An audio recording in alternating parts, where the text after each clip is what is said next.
देखी एक जनी घरे बैठल बाड़ी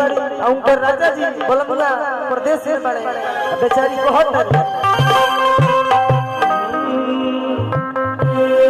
हरि तो चढ़ली जवानी छोड़ी के आज पहाड़ा पर पिया